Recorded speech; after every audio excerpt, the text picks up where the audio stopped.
A tua Bíblia tem João aí? Amém? Então, capítulo de número 2. No terceiro dia, houve um casamento em Caná da Galileia. A mãe de Jesus estava ali. Jesus e seus discípulos também haviam sido convidados para o casamento. Tendo acabado o vinho, a mãe de Jesus lhe disse: eles não têm mais vinho. Respondeu Jesus: que temos nós em comum, mulher? A minha hora ainda não chegou. Sua mãe disse aos serviçais: façam tudo o que ele mandar. Ali perto havia 6 potes de pedra, do tipo usado pelos judeus para a purificação cerimonial. Em cada pote cabiam entre 80 e 120 litros. Disse Jesus aos serviçais: encham os potes com água. E encheram até a borda. Então lhes disse: agora levem um pouco ao encarregado da festa. Eles assim fizeram, e o encarregado da festa provou a água que fora transformada em vinho, sem saber de onde este viera, embora os soubessem os serviçais que haviam tirado a água. Então chamou o noivo e disse: todos servem primeiro o melhor vinho, e depois que os convidados já beberam bastante, o vinho inferior é servido, mas você guardou o melhor até agora. Este sinal milagroso em Caná da Galileia foi o primeiro que Jesus realizou. Revelou assim a sua glória, e os seus discípulos creram nele. Amém? Pai, nós te louvamos, Senhor, pela tua palavra. Digno é o teu nome, santo é o Senhor, e poderosa é a tua palavra. Eu te peço, Senhor, fala conosco. Governa-nos, Senhor, por meio da tua vontade, que é agradável, que é perfeita, que é boa, e a tua vontade está declarada, está contida, Senhor, na tua palavra, e nós só precisamos entendê-la, e quem nos faz entender é o teu Espírito. Então que o teu Espírito se mova em nossos corações, nos fazendo compreender, nos fazendo entender a multiforme graça da tua palavra, Senhor, que é uma declarada por mim, mas em cada coração atingirá um propósito específico, e é o Senhor quem faz isto. Então nós pedimos, Senhor, a tua graça, em nome de Jesus.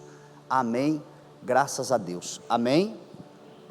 Bom, esse é um texto que muitos conhecem, muitos já ouviram, muitos já leram, muitos já assistiram mensagens pregadas sobre ele, e é o texto que aponta, que mostra o início do ministério de Jesus. O primeiro dia oficial, o start, o ide de Jesus. Aqui se cumpre a palavra aonde Jesus começou. Jesus foi. Jesus iniciou o seu ministério. Iniciou o seu ministério dando as suas cartas. Iniciou o seu ministério mostrando a que veio. Um Senhor de graça, um Senhor de compaixão, um Senhor de verdade, um Senhor poderoso para realizar, suprir necessidades, fazer milagres, alcançar aqueles que dele dependem, quando já não podem contar com mais nada, mais ninguém, quando as esperanças já foram embora, quando já fizeram tudo o que podiam fazer, fizeram o seu melhor, mas não alcançaram êxito na sua intenção. Mas, como a gente começou o culto falando, o Senhor é aquele que está, o Senhor é aquele que caminha conosco, o Senhor é aquele que nos acompanha, o Senhor é aquele que, se convidado foi, não nega o convite, porque a Bíblia vai dizer que Jesus havia sido convidado, ele foi chamado para vir, ele foi desejado naquele lugar, naquela festa, naquela comunhão, naquele povo, por aqueles noivos. Se o Senhor for desejado no seu casamento, ali ele estará. Se o Senhor for desejado no seu ministério, ali ele estará. Se o Senhor for desejado nos teus negócios, convidado para participar, ali ele estará. Ele está em todas as mesas que ele é convidado para estar. Ele é um Senhor onipresente, ele tem o poder de estar, mesmo que não tenha sido convidado. Entretanto, intervir, agir, favorecer, tem muito a ver com você dizer: Senhor, entra, venha.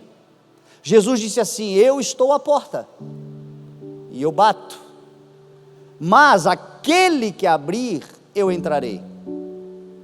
Talvez ele já tenha batido nas portas da tua vida, em muitos lugares, áreas da tua vida, esteja batendo, dizendo: me permita entrar, porque se eu acessar, eu posso te ajudar, se eu acessar, eu posso realizar, se eu acessar, eu vejo coisas que você não vê, eu consigo te dar conselhos sobre coisas que você não conhece.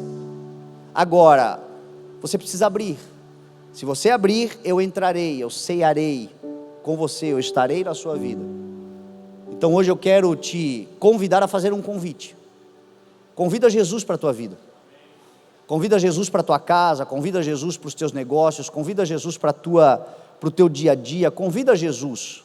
Talvez hoje você esteja aqui porque recebeu um convite do Senhor, o Espírito te convidou para vir para cá, e eu quero te encorajar a sair daqui convidando o Senhor para ir com você para lá, para onde você for, que a sua vida com Deus não seja apenas um ritual de uma disciplina, de um hábito de domingo, de onde você vem e você está com Jesus aqui, mas depois você está por conta, você está por você. Não, convida o Senhor porque certamente Ele irá, certamente Ele quer ir.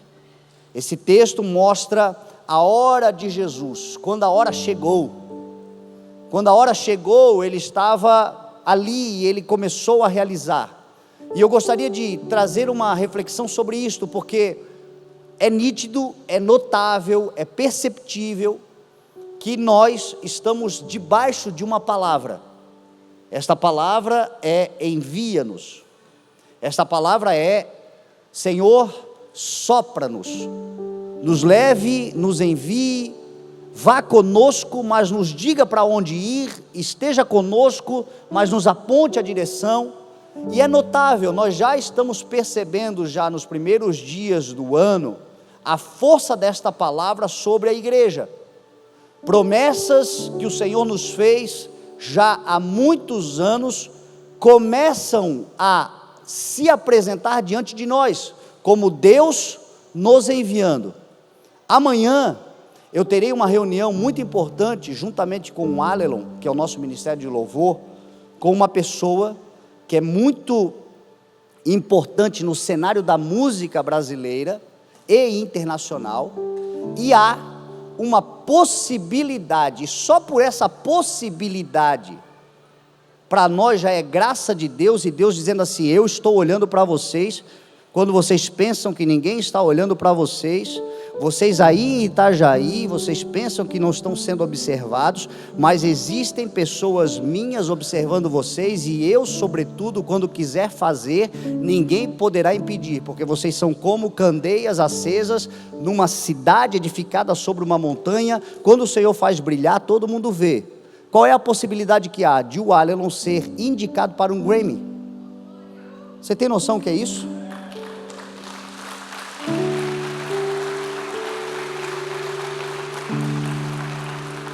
O Grammy é o Oscar da música mundial. Por que eu digo que isso tem a ver? Isso tem a ver com Deus soprando o nome. Alelon significa uns aos outros, e é uma palavra, há mais de 10 anos eu falo. O Alex de Oliveira, que está sentado aqui, foi o primeiro líder de louvor do Alelon. Esse homem sofreu, porque ele começou todo o trabalho de construção, de formação, de identificação, de garimpo dentro da igreja, dos primeiros músicos, dos primeiros irmãos que queriam servir. E desde o primeiro dia nós tínhamos uma palavra que o Alelon seria como uma ponta de uma lança, que abriria a porta da palavra, do evangelho que o Senhor quer nos levar a pregar por toda a terra, e que o Alelon seria como um cartão de visitas. Então o Alelon é um ministério que o Senhor tem uma promessa de visibilidade, não tem a ver com o artístico, não tem a ver com aparecer, não tem a ver com simplesmente se tornar famoso, apesar que a fama é algo do Senhor. O Senhor disse assim para Abraão: eu tornarei o teu nome famoso. A fama não é o problema é o que a fama te torna, ou pode te tornar. A fama é importante que você seja conhecido. Deus quer fazer você conhecido onde você está, porque a partir do momento que você se torna conhecido, você passa a ser uma referência. Agora, conhecido para uma referência boa, para uma referência de edificação, para uma referência de testemunho. O Senhor disse: vocês serão minhas testemunhas. Testemunhas, elas precisam de visibilidade, de notoriedade, de fama muitas vezes. Então a fama não é um problema. Agora tem um propósito específico, não é massagear o ego, é levar o evangelho e a palavra. Então o Senhor está na iminência de fazer isto.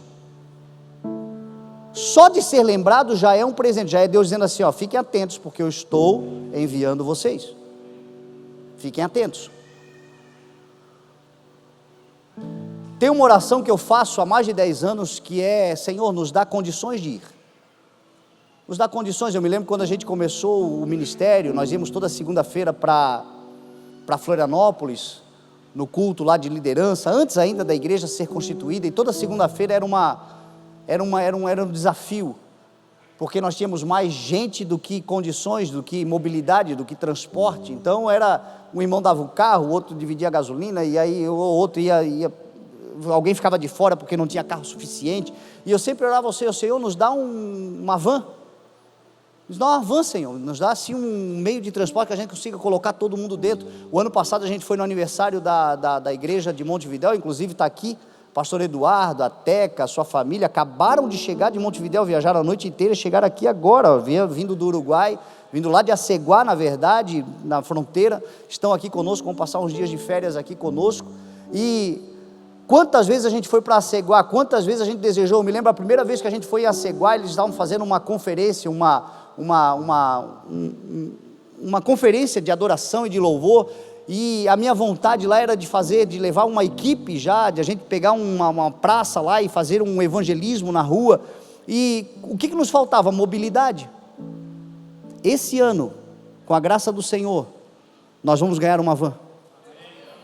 Para quê? Se vamos, precisamos de condições de ir. Então está tudo preparado para a igreja esse ano receber essa van, já está tudo encaminhado, a parte documental, a parte formal, falta só o veículo em si. Mas o que é isso? É Deus dizendo que vai fazer, é Deus apontando: eu vou enviar vocês, e o mesmo que envia é o que provê.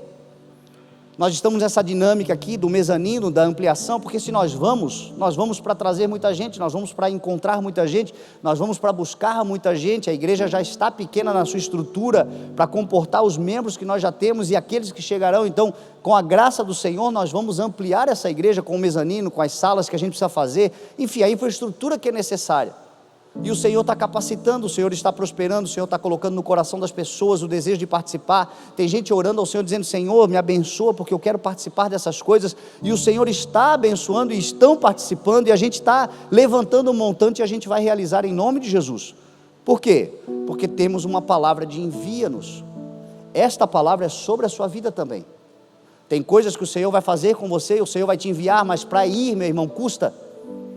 Para ir depende de recurso, para ir você precisa de condições, para ir você precisa de estratégias, de portas. Às vezes a questão não é nem financeira propriamente, mas é uma conexão que falta, é algo que você depende de um recurso que não tem, de uma ferramenta que não tem, de uma conexão que não tem, mas o Senhor colocou no teu coração essa palavra. Sabe o que vai acontecer? A hora vai chegar, a hora vai chegar. E quando a hora chegar? Esta é a pergunta. E quando a hora chegar? Porque a hora para Jesus, aqui nesse texto, chegou. Jesus estava na festa, Jesus estava pronto, apesar de pensar que não estava. Isto também é condizente, isso é racional, isto é equilibrado, isto é temperança, porque a gente que tem bom senso e sabe das coisas de Deus e da dimensão das coisas de Deus, achar que está pronto é a certeza de que não está. Pensar que está pronto e que o Senhor já está demorando é a certeza da vaidade, da prepotência e a convicção que devemos estar. Não, realmente, porque quando Deus fizer, meu irmão, a impotência é um sentimento que temos, Por isso que nós podemos todas as coisas, não em nós mesmos, mas naquele que nos fortalece. Quando Deus realizar e a hora chegar, o sentimento de impotência virá. E aí o que você vai fazer? Vai correr? Não, você vai se apegar naquele que pode todas as coisas, o Deus Todo-Poderoso. E aí você vai conseguir fazer. Agora, quando a hora chegar, antes de ir, aprenda a ficar. Guarda isso. Quando a hora chegar, antes de ir, aprenda a ficar. O texto vai dizer que no terceiro dia, Jesus foi convidado para um casamento. Por que o texto diz o terceiro dia? Tem um símbolo aqui, tem um significado aqui, não é aleatório nada do que está escrito na Bíblia. Do nada o texto começa a dizer, no terceiro dia do quê? Terceiro dia para quê? Por que terceiro dia? O que aconteceu antes? Quando a Bíblia está se referindo ao terceiro dia, a Bíblia está dando um símbolo, uma referência de maturação, de tempo apropriado, de momento certo. A Bíblia diz que Jesus ressuscitou ao terceiro dia. A Bíblia diz que Jesus teve um ministério de 3 anos, 3 anos e meio. Lá no Velho Testamento, Deus disse ao povo, quando vocês entrarem na terra, que vocês vão tomar posse, e vocês semearem sobre esta terra, nos primeiros 3 anos, vocês não colham os frutos que essas sementes derem, não colham, porque antes de 3 anos não está maduro, antes de 3 anos não está pronto, antes de 3 anos não tem que ir, tem que ficar, é o número 3, simbolizando isto. Depois dos 3 anos, o 4º ano vocês também não comam, não porque não está bom para comer, mas porque vocês precisam aprender que a primícia é do Senhor, a prioridade é do Senhor, então no 4º ano não comam, ofereçam como uma oferta ao Senhor. E a partir do 5º ano, vocês poderão comer à vontade, porque isso aumentará a sua colheita.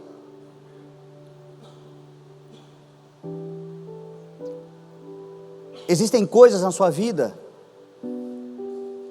reações, de momentos muito intensos, de coisas graves,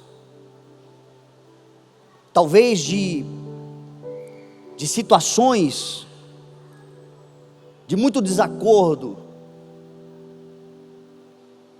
de acusações, de perseguições, de ataques, que você precisa esperar 3 segundos antes de reagir. Conta até 3, você já ouviu essa expressão? Conta até 3, tem gente que conta até 10, até 1000, vai contando, tudo bem, mas é um símbolo de domínio próprio. Não reaja sem pensar,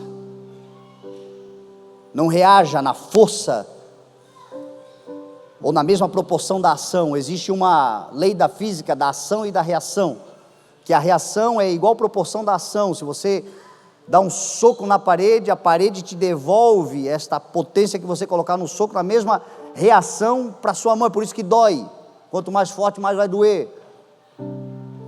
Para aqueles que têm o domínio próprio, que é um fruto do Espírito, não é assim que acontece.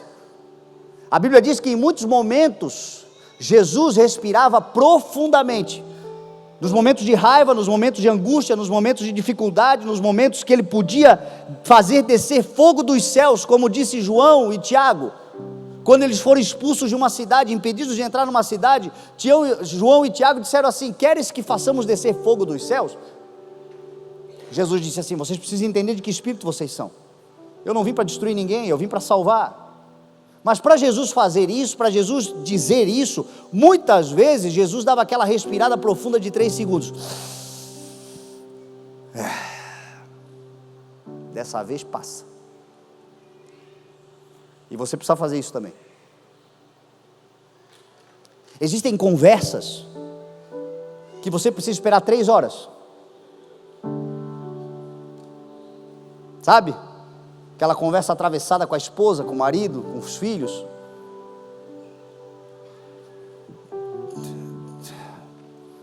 Deixa eu almoçar, depois a gente conversa. Calma.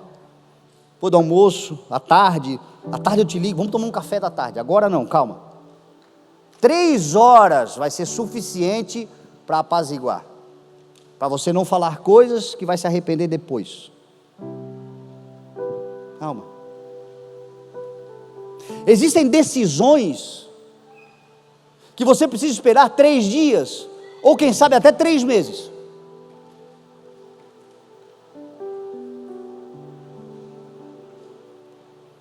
Isso é para você tratar a ansiedade, para você largar fora a angústia, a vontade de ser imediatista, essa geração imediatista.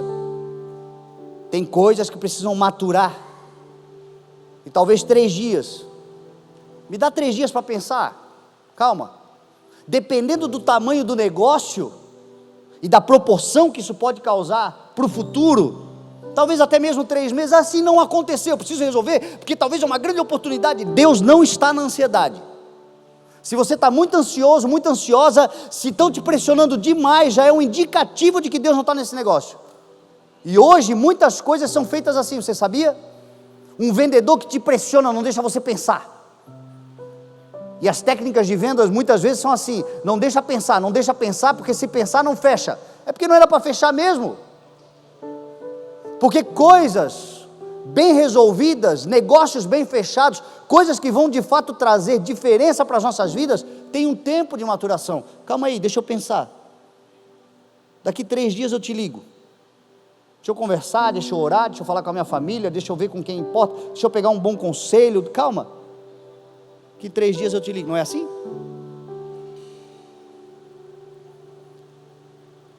Existem colheitas que não tem jeito, meu irmão, vai demorar 3 anos.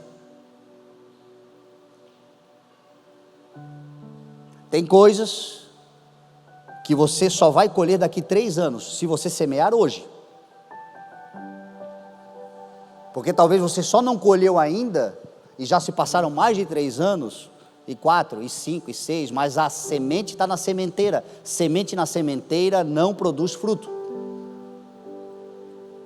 Procrastinação,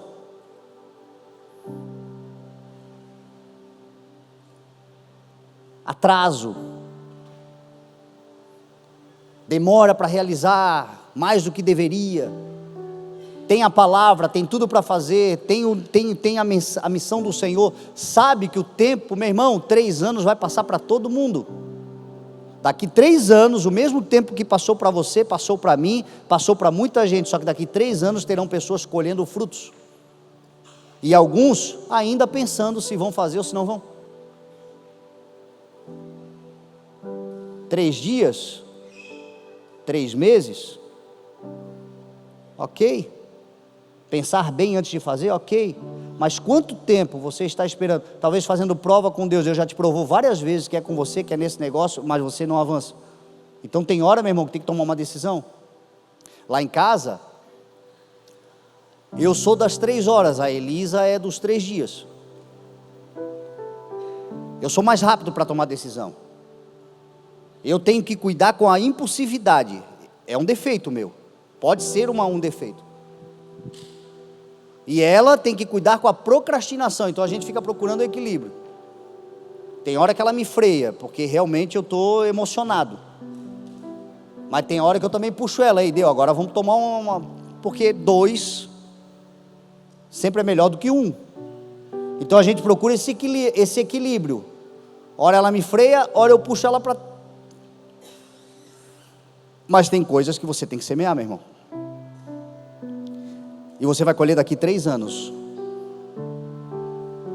E se você plantou alguma coisa e ainda não colheu, aguarde pacientemente no Senhor. Isso é perseverança, é um fruto do Espírito.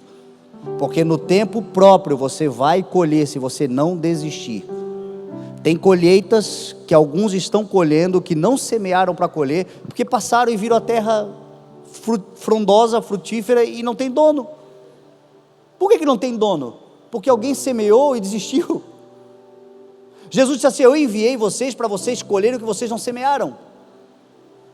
Tem a ver com gente que fez algo, proporcionou um legado, partiu para o Senhor, foi promovido e deixou uma árvore frondosa? Claro que tem. Nós estamos aqui colhendo frutos, muitos de nós, de coisas que os nossos antepassados realizaram, e glória a Deus.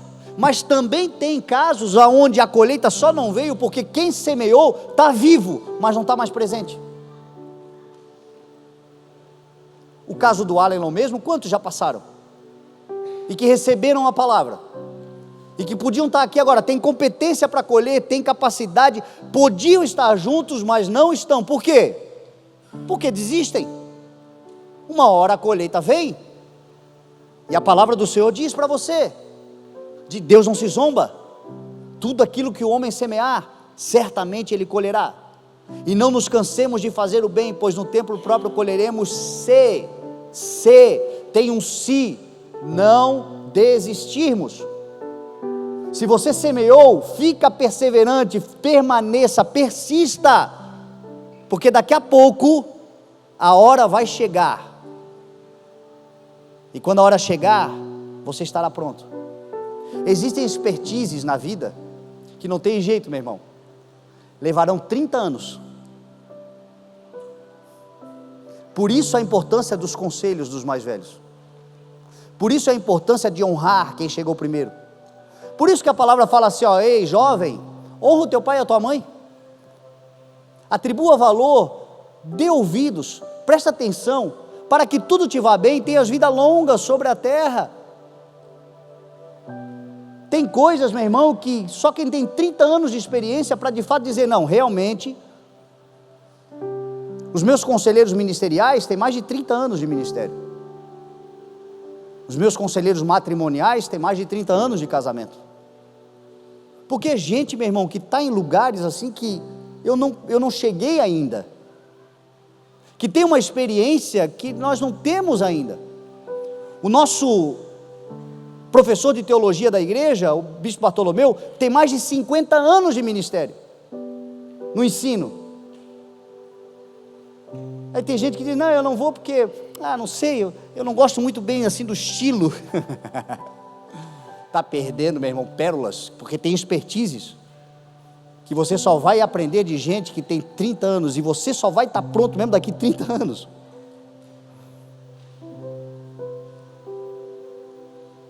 Então antes de ir, aprenda a ficar. Jesus aprendeu a ficar, Jesus se preparou 30 anos. Antes da hora chegar, Jesus estava com cerca de 30 anos de idade aqui.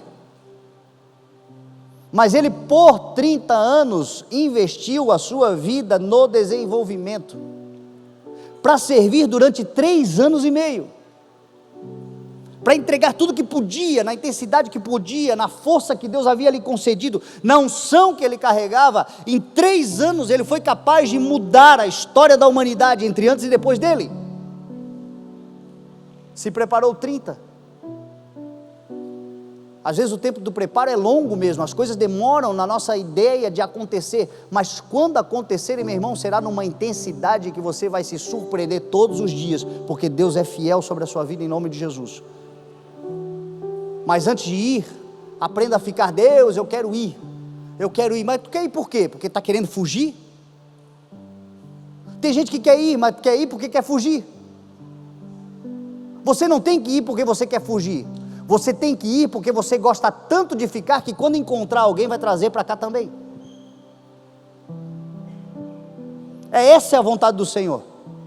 Vão, preguem o Evangelho, anunciem as boas novas, mas aqueles que vocês forem encontrando pelo meio do caminho, tragam para junto, tragam para o rebanho, tragam para andar com vocês, tragam para que me conheçam, tragam para que venham até mim também.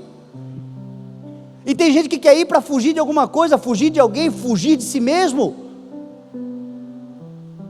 Antes de querer mudar, como dizia Sócrates, conhece-te a ti mesmo.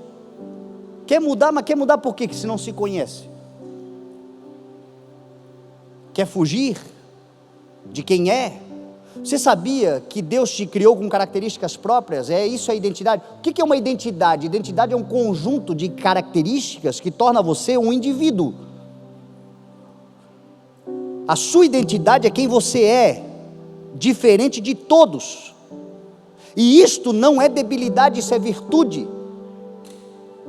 Isso é competência, isso é qualidade. O mundo é tão maquiavélico e tão perverso, que está tentando colocar todos os homens numa esteira, como se a nossa produção fosse industrial, todo mundo igualzinho, todo mundo saindo igualzinho, todo mundo igualzinho, todo mundo igualzinho, igualzinho, igualzinho. Jeito de se vestir, jeito de andar, jeito de se comportar, jeito de tudo. E isso também refletindo na personalidade, no comportamento, na identidade. Daqui a pouco as pessoas não se reconhecem mais e você nega quem você é, porque você quer mudar, Existem coisas que precisam mudar mesmo. O Senhor transforma coisas que são debilidades, que nos corromperam, que nos deformaram por causa do pecado. E essa mudança, na verdade, não é nem algo novo, é uma volta à identidade, à origem. O que o Senhor quer fazer é nos devolver à origem do homem perfeito que Ele criou lá em Adão e caiu, e que em Cristo Jesus é aperfeiçoado novamente. Então existem características que são suas, são próprias da identidade que Deus te deu, e Ele espera que você as utilize, para que Ele possa te usar no potencial que Ele te criou para executar tudo que Ele colocar nas suas mãos. Quando a hora chegar, antes de ir, aprenda a ficar, aprenda a amar ao Senhor, aprenda a amar a igreja do Senhor, aprenda a amar a congregação que Deus te deu, aprenda a amar a família que Deus te deu, ainda que dentro da família hajam muitos inimigos, porque Jesus disse que os inimigos do homem serão da sua própria casa. Agora o interessante é que Jesus, que disse que os inimigos do homem são da própria casa, também disse assim, ó, dá de comida para os seus inimigos. Se o teu inimigo estiver com fome, dê de comer; se ele estiver com sede, dê de beber; se estiver com frio, dê de vestir. Abençoe os que te amaldiçoam, orem pelos vossos inimigos. Por que Jesus estava dizendo isso? Por uma questão simples, meu irmão. Os nossos inimigos nos treinam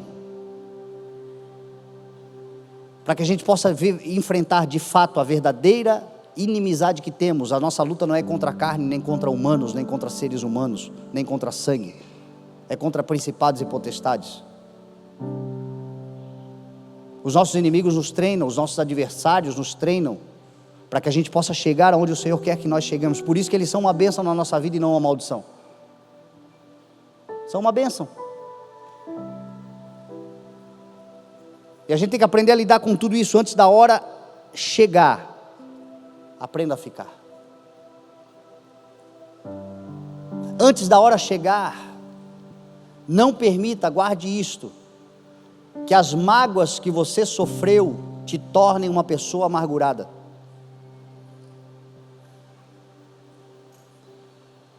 Quando a mãe de Jesus chegou para Jesus e disse, eles não têm mais vinho, o que Jesus responde para Maria? O que temos em comum, mulher?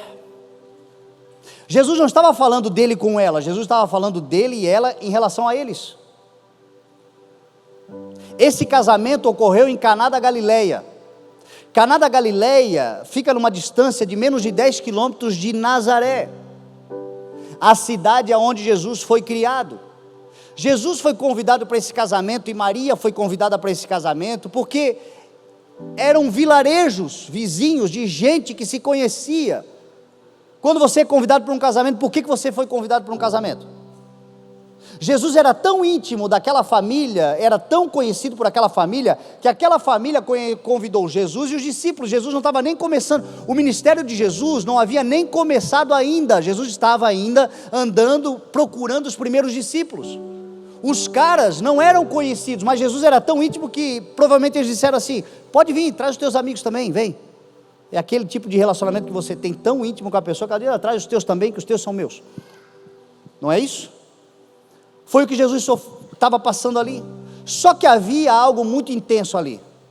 Jesus, alguns dias atrás, quase foi morto por muitos que estavam naquele casamento. Porque uns dias atrás ele havia ido a Nazaré numa sinagoga e ele disse assim, hoje se cumpre a palavra. Ele leu o profeta Isaías. E ele, lendo o profeta, se assenta dizendo assim, hoje se cumpre essa palavra, eu sou o Messias. Qual foi o resultado da sinagoga? Glória a Deus e aleluia? Não, vamos matar ele, porque ele está blasfemando. Tem que matar, diz a Bíblia que eles levaram ele no alto de um precipício para jogá-lo de precipício abaixo, porque a lei mandava apedrejar. Nós estivemos lá nesse precipício agora, mês de novembro, e é uma montanha enorme de mais de 300 metros de altura, um rochedo, lá embaixo muitas pedras, e o vale de Jezreel, o vale do Armagedon embaixo, passa. E olha o dilema daquele povo, apesar de terem que matar Jesus, porque a lei mandava matar, e aquele povo era religioso e precisava cumprir a lei, eles não tinham coragem propriamente de apedrejar. Quem é que, beleza, tem que matar, ele está blasfemando, mas quem é que vai dar a primeira pedrada? Porque Jesus é o filho de José, é o filho da Maria, cresceu conosco, quem é que vai dar a primeira pedrada? Eu não tenho coragem. Não, eu também não tenho coragem. Não, mas ele tem que morrer. Então, se nós não temos coragem de dar uma pedrada, vamos jogar ele sobre as pedras então. E aí levaram ele no alto do precipício. Aí quando levaram ele lá, diz a Bíblia que ele saiu no meio deles, e ele não foi jogado. Por que ele não foi jogado? Porque ele usou um superpoder especial? Não, gente, vamos usar a lógica óbvia. As pessoas ficaram receosas, chegaram na beira do precipício, mas alguém perguntou: quem é que vai empurrar? Porque é Jesus, pô, meu Deus, ele cresceu conosco, ele só pode estar enlouquecido, ele está falando uma besteira, ele conhece a lei, ele conhece mais do que todos nós, ele sempre foi um garoto prodígio no ensino. Como é que ele diz um negócio desse? Eu não empurro, não, eu também não empurro, eu também não empurro, eu também não empurro, eu também não empurro, vai, vaza. Foi isso que fizeram. Só que isso magoou Jesus. Quem não se magoaria? Quem nunca se entristeceu aqui? A Bíblia diz que Jesus em tudo foi tentado.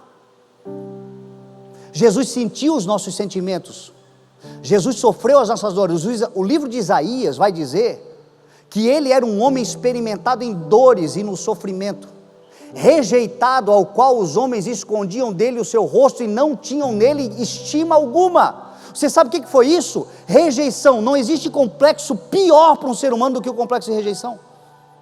Uma criança que foi rejeitada tem um complexo que leva às vezes uma vida inteira para sarar. Uma pessoa que é rejeitada sofre. Quem aqui já entrou num lugar que você sabe que você não foi bem-vindo? Quem aqui já viveu essa experiência? Eu entrei, a gente sabe quando a gente não é bem-vindo em algum lugar. Eu já vivi essas experiências de rejeição. O que isso provoca em nós? Mágoa. A Bíblia diz certa vez que Jesus estava dentro de uma sinagoga e era um sábado e todos prestavam atenção nele. Agora ele já era conhecido por fazer milagres. E os caras religiosos estavam olhando para ele para ver se ele ia curar um homem que tinha uma mão atrofiada no sábado, porque queriam matar Jesus se ele fizesse isso. E diz a Bíblia que Jesus ficou com raiva e profundamente entristecido. Raiva e tristeza. Disse: vem aqui. E disse: eu te curo. A Bíblia diz assim: ó, irai-vos, porque a ira faz parte do temperamento, da personalidade, dos sentimentos humanos. Agora não pequeis. Tem coisa que você só vai resolver se você se irar. Tem coisa que só vai mudar na sua vida se você se revoltar. Existem situações que você precisa se revoltar para ela mudar. Enquanto você não se revoltar, não vai mudar. O problema é que você pode se revoltar, só não pode pecar. Você pode se magoar, ser magoado, só não pode permitir que a mágoa te amargure. Jesus aqui estava profundamente magoado, porque os caras haviam tentado matar ele. Agora acabou o vinho, lasque-se, acabou a festa. O que eu tenho em comum com isso? Ele estava, era uma mágoa. Às vezes a gente até fala alguma coisa, quer saber de uma coisa? Mas entre falar e fazer tem diferença. Quantas vezes eu disse no meu coração: eu quero mais que se lasque, mas daqui a pouco eu estava lá ajudando. Porque uma coisa é a mágoa, outra coisa é você se amargurar. Porque se você se amargurar, realmente você vai premeditar o mal, você vai realizar o mal. Porque uma raiz de amargura contamina, meu irmão, estraga todo o projeto de Deus. Talvez você esteja magoado com o teu marido, com a tua esposa, com os teus filhos, com a igreja, com o pastor. Normal. Também já me magoei com vocês. Mas daí a amargurar-se, Daí a deixar de ser quem você é, deixar de realizar o que você tem que fazer, deixar de ser quem você é. Não pague o mal com o mal, mas vençam o mal com o bem. Jesus estava magoado, mas ele não deixou de fazer um milagre, porque a mágoa não lhe amargurou.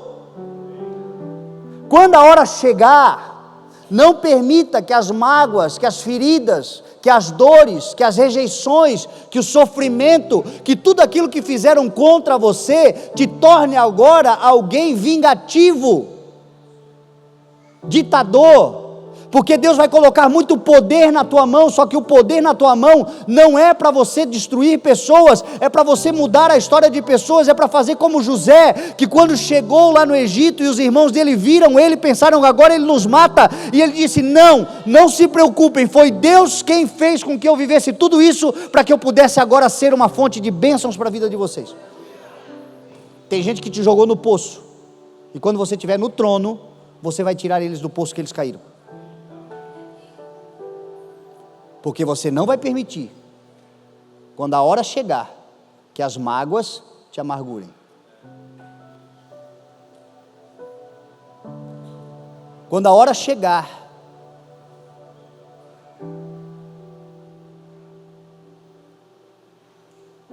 um antecessor vai te autorizar. Quando a hora chegar, um antecessor vai te autorizar.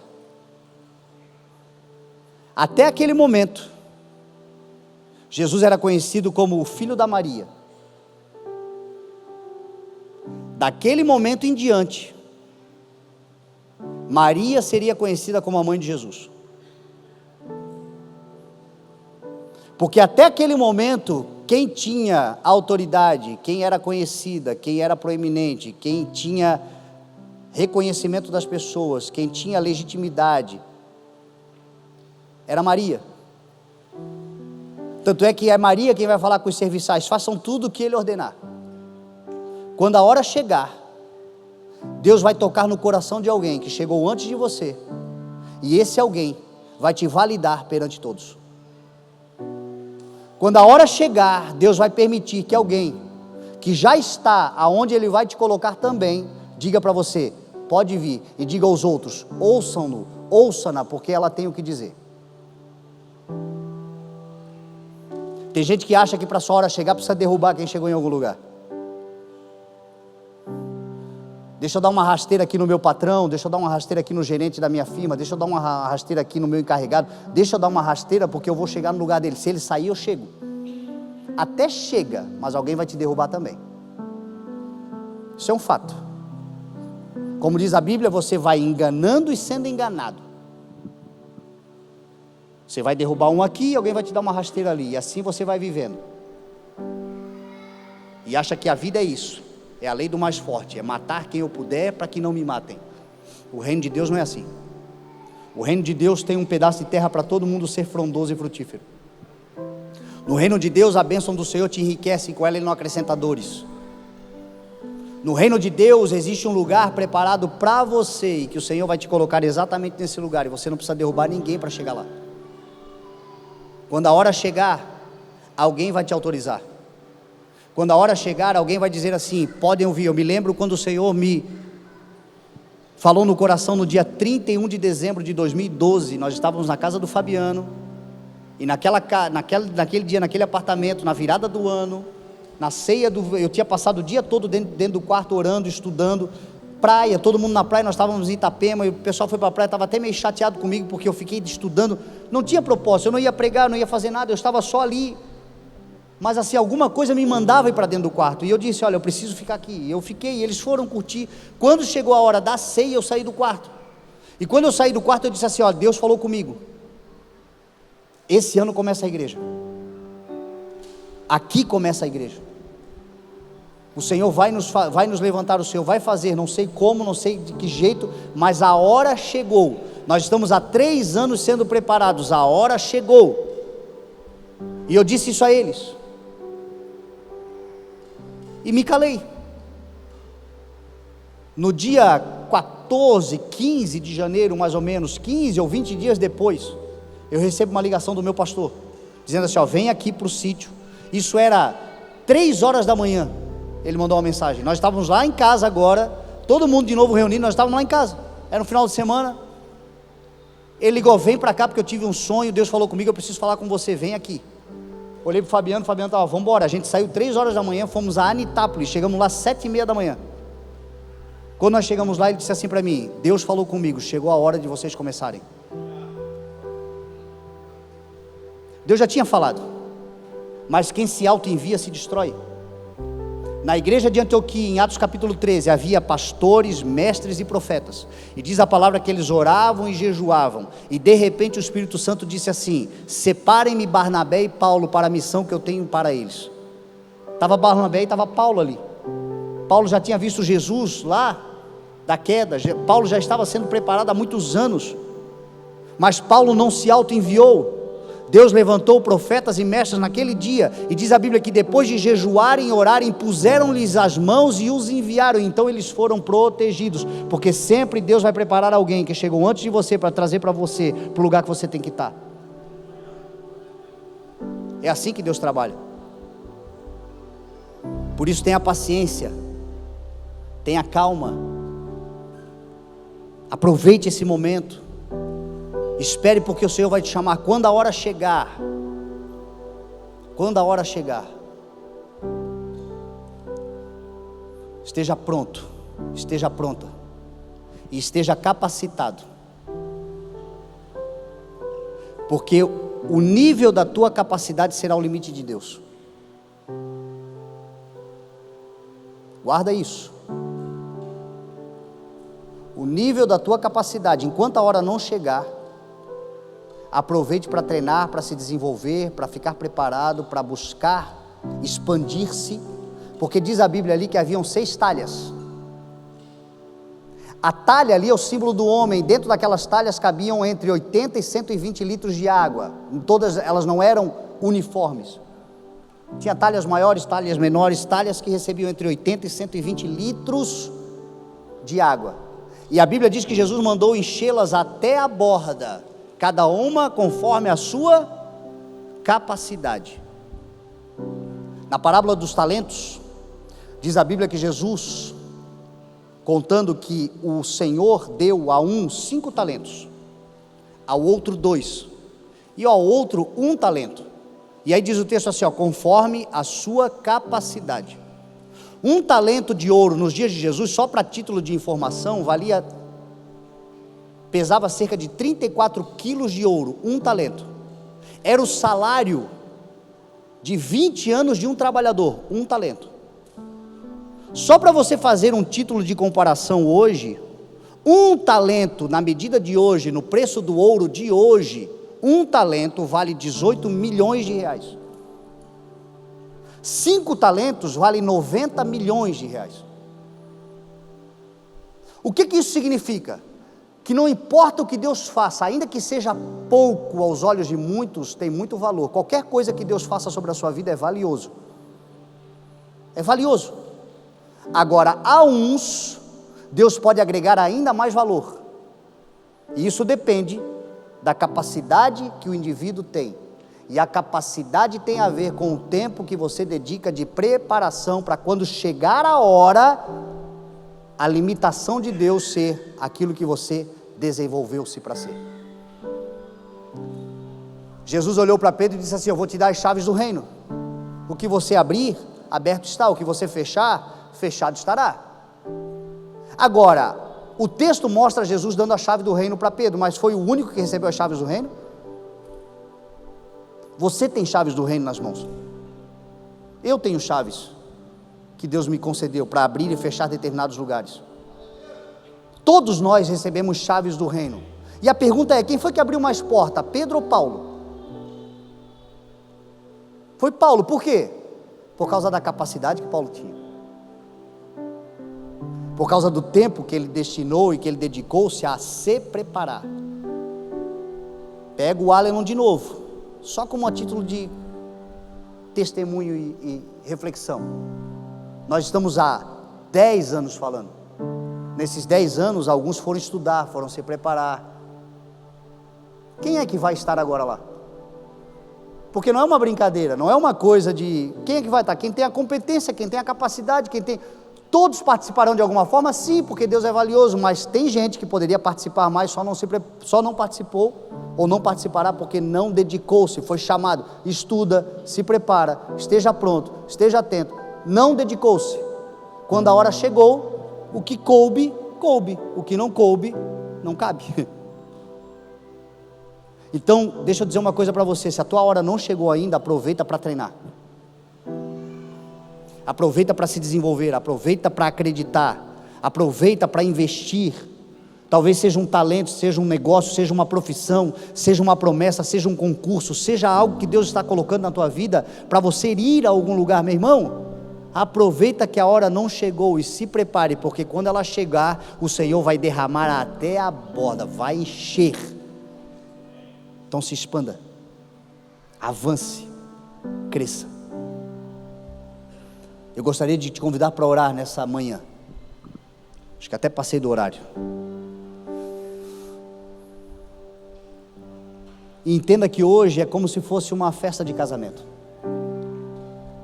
é como se fosse o dia de Caná da Galileia. Jesus está na casa, Jesus foi convidado, nós somos as talhas, nós somos essas pessoas que carregam, que podem ser cheias, e a vontade do Senhor é nos encher. A palavra que eu acabei de pregar é a água. Eu nessa conta sou um serviçal, eu estou aqui derramando água dentro das talhas, e Jesus que está na casa, por meio do seu Espírito Santo, pode transformar esta água em vinho. E quando a hora chegar, quem experimentar do que você carrega vai dizer, é melhor do que um dia foi.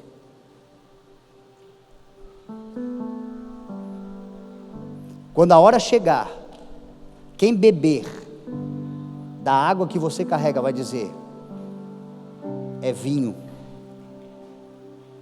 é alegria, é celebração, é festa, é muito melhor. É muito melhor do que aquilo que um dia eu bebi, não se compara, porque esse é o poder do Senhor sobre as nossas vidas, em fazer coisas melhores e maiores.